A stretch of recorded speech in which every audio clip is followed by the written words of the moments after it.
जय श्री कृष्णा। राधे राधे दोस्तों, स्वागत है आपका अपने चैनल पर।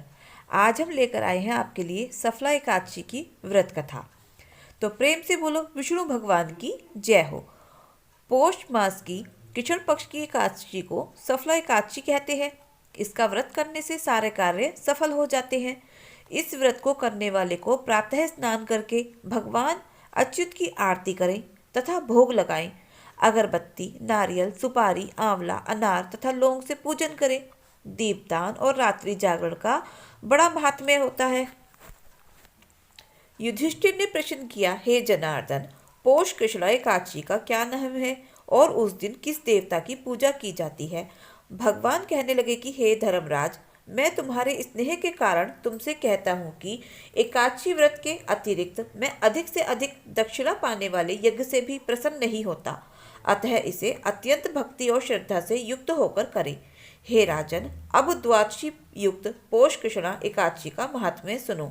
इस एकादशी का नाम सफला एकादशी है। इस एकादशी के देवता श्री नारायण हैं। विधि पूर्वक इस व्रत को करना चाहिए।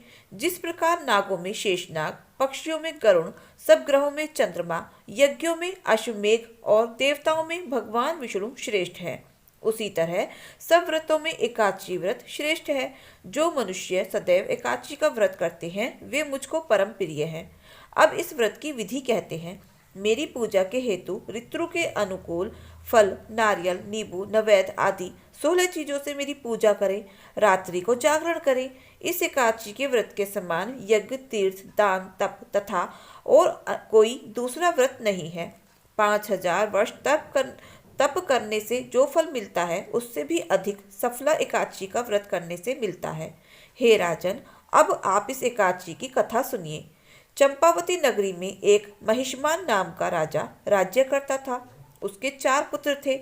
उन सब में लुम्पक नाम वाला बड़ा राजपुत्र महापापी था। वह पापी सदा पर स्त्री तथा वैश्यागमन और दूसरे बुरे कामों में अपने पिता का धन नष्ट करता तथा सदैव ही देवता, ब्राह्मण और वैष्णवों की निंदा किया करता था। जब राजा को अपने बड़े पुत्र के ऐसे कुकर्मों का ज्ञान हुआ तो उसे अपने राज्य से निकाल दिया। तब वह विचारने लगा कि अब मैं किधर जाऊं, क्या करूं। अंत में उसने चोरी का कर्म करने का निश्चय किया। वह दिन को वन में रहता और रात्रि को अपने पिता की नगरी में चोरी करता तथा प्रजा को तंग करने और उन्हें मारने का कुकर्म भी करता। कुछ समय पश्चात सारी नगरी भयभीत हो गई। वह वन में रहकर पशु आदि मारकर खा जाता। जनता के लोग और राज्य कर्मचारी उसको इन कुकर्मों के कारण पकड़कर भी राजा के भय से छोड़ देते। उसी वन में एक अत्यंत प्राचीन विशाल पीपल का वृक्ष था। उसी वृक्ष के नीचे वह महापापी लुम्पक रहा करता था। इस वन को लोग देवताओं का क्रीड़ा स्थल मानते थे। कुछ समय पश्चात पौष कृष्ण पक्ष की दशमी के दिन वह वस्त्रहीन होने से शीत के कारण सारी रात्रि सो नहीं सका और उसके हाथ पैर अकड़ गए। वह रात्रि उसने बड़ी कठिनाई से व्यतीत की और सूर्योदय होने से पूर्व मूर्छित हो गया। दूसरे दिन एकादशी को मध्याह्न के समय सूर्य की गर्मी से उसकी मूर्छा दूर हुई तो होश में आकर गिरता पड़ता वन में भोजन की खोज में गया, परंतु व्यथा के कारण जीवों को मारने में असमर्थ था। इस कारण वृक्षों से गिरे हुए फलों को बीनकर वृक्ष के नीचे आया। उस समय तक सूर्य भगवान अस्त हो गए थे।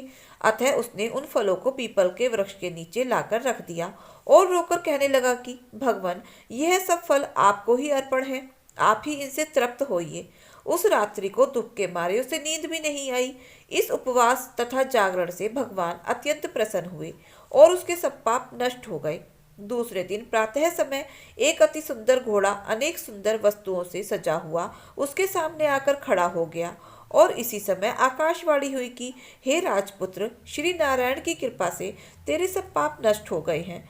अब तू अपने पिता के पास जाकर राज्य प्राप्त कर। ऐसी आकाशवाणी सुनकर वह बड़ा प्रसन्न हुआ और दिव्य वस्त्र धारण करके भगवान आपकी जय हो, भगवान आपकी जय हो ऐसा कहकर अपने पिता के पास गया। उसके पिता ने बड़ी प्रसन्नता से उसे समस्त राज्य भार सौंपकर वन का रास्ता लिया। अब लुम्पक शास्त्रानुसार राज्य करने लगा। उसके स्त्री, पुत्र आदि सारा कुटुंब ही नारायण का परम भक्त हो गया तथा वृद्ध होने पर वह भी अपने पुत्र को राज्य का कार्यभार सौंपकर तपस्या करने के लिए वन में चला गया और अंत समय में बैकुंठ को प्राप्त हुआ। अतः जो मनुष्य भक्ति पूर्वक सफला एकादशी का व्रत करते हैं उनको अंत में मुक्ति मिलती है। जो मनुष्य सफला एकादशी का व्रत नहीं करते वे पूंछ और सींगों से रहित पशु के समान हैं। इस सफला एकादशी के महात्म्य के पढ़ने अथवा श्रवण करने से मनुष्य को अश्वमेघ यज्ञ का फल प्राप्त होता है। प्रेम से बोलो विष्णु भगवान की जय हो। अब प्रेम से बोलो तुलसी माता की जय हो। एक समय की बात है, एक गांव में एक पति पत्नी रहते थे। उनके 2 बेटे और एक बेटी थी। दोनों बेटों का विवाह हो गया। बड़ी बहू घमंडी थी और अपने में ही मगन रहती थी। सास ससुर की बिल्कुल सेवा नहीं करती थी। छोटी बहू बहुत ही शांत स्वभाव की थी। सास ससुर की सेवा करती, सुबह उठती, तुलसी सींचती और दीपक जलाती। उसका पति कुछ नहीं काम करता था। बड़ा बेटा काम करता था और कमाता था और उसी के पैसों से घर का खर्चा चलता था। एक बार बड़ी बहू ने सोचा, ससुर जी भी बुढ़े हो गए हैं, देवर जी भी कुछ कमाते नहीं, मेरे पति ही अकेले कमाते हैं और पूरे घर का खर्चा चलाते हैं, तो ऐसा मैं क्यों करूं? मैं भी अपने पति की कमाई खर्च नहीं होने दूंगी। बड़ी बहू अपने सास ससुर से कहती है कि मैं अलग रहना चाहती हूँ। देवर जी भी नहीं कमाते और आप बुढ़े हो गए हैं, मेरे पति की कमाई से ही पूरे घर का खर्चा चलता है, इसलिए मैं अलग रहना चाहती हूँ। बड़ी बहू ने घर का बंटवारा कर दिया। घर का जो भी अच्छा सामान था वह अपने हिस्से में ले लिया और जो भी टूटा फूटा सामान था वह छोटी बहू के हिस्से में दे दिया। सास ससुर को, ननद को भी छोटी बहू के हिस्से में ही दे दिया। पक्के मकान का अच्छे वाला हिस्सा खुद ले लिया और टूटा वाला हिस्सा छोटी बहू को दे दिया। छोटी बहू बोली, मैं आपके बंटवारे से सहमत हूँ, बस एक मेहरबानी और कर दीजिए। आपके हिस्से में जो तुलसी का पौधा लगा है या तो मुझे दे दीजिए, नहीं तो मुझे रोजाना आकर पूजा करने दीजिए। बड़ी बहू तिलमिलाती हुई गई और तुलसी का पौधा उखाड़ कर ले आई और छोटी बहू के हाथ में देती हुई बोली, यह ले, तुलसी का पौधा भी ले ले, वैसे भी मुझे फुर्सत कहाँ है पूजा पाठ करने की। ऐसा करने पर लक्ष्मी माता छोटी बहू के पीछे उसके साथ आ गई। बड़ी बहू के घर से लक्ष्मी माता चली गई और छोटी बहू के घर लक्ष्मी माता का वास हो गया, क्योंकि लक्ष्मी माता तो तुलसी के पौधे में विद्यमान रहती हैं। अतः तुलसी का पौधा छोटी बहू के पास आ गया था। धीरे धीरे बड़ी बहू के घर में परेशानियां होने लगी। उसके पति की नौकरी भी चली गई, लेकिन छोटी बहू के पति को अचानक से अच्छी नौकरी मिल गई। बहुत ही मेहनत से काम करने लगा। छोटी बहू के पति से प्रसन्न होकर राजा ने उसे रहने के लिए मकान और खेती करने के लिए 100 बीघा जमीन दे दी। वह दिन दूनी रात चौगुनी तरक्की करने लगा और जेठानी के यहाँ कंगाली छाने लगी। उसके पति की नौकरी भी चली गई और वह बीमार रहने लगा। हाल यह हुआ कि बड़ी बहू को दूसरों के यहाँ काम करके अपना गुजारा करना पड़ता था और छोटी बहू ठाट से रहने लगी। अपने सास ससुर की सेवा करती, सुबह शाम तुलसी माता की पूजा करती और कथा कहानी सुनती। इस प्रकार तुलसी माता की कृपा से छोटी बहू ने धरती पर सुखों को भोगा और अंत में बैकुंठ लोक का सुख मिला। तो हे तुलसी माता, जैसे आपने छोटी बहू पर कृपा करी वैसे ही अपने सभी भक्तों पर अपनी कृपा बनाए रखना। तो प्रेम से बोलो तुलसी माता की जय हो। प्रेम से बोलो गणेश भगवान की जय हो। एक समय की बात है, एक गांव में सोनू नाम का एक लकड़हारा अपनी पत्नी पूनम के साथ रहा करता था।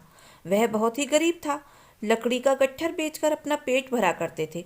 एक बार उसकी औरत ने गणेश भगवान की कहानी का नित नियम लिया।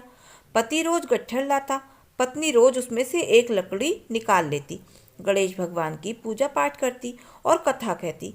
उसे ऐसा करते करते 1 वर्ष बीत गया।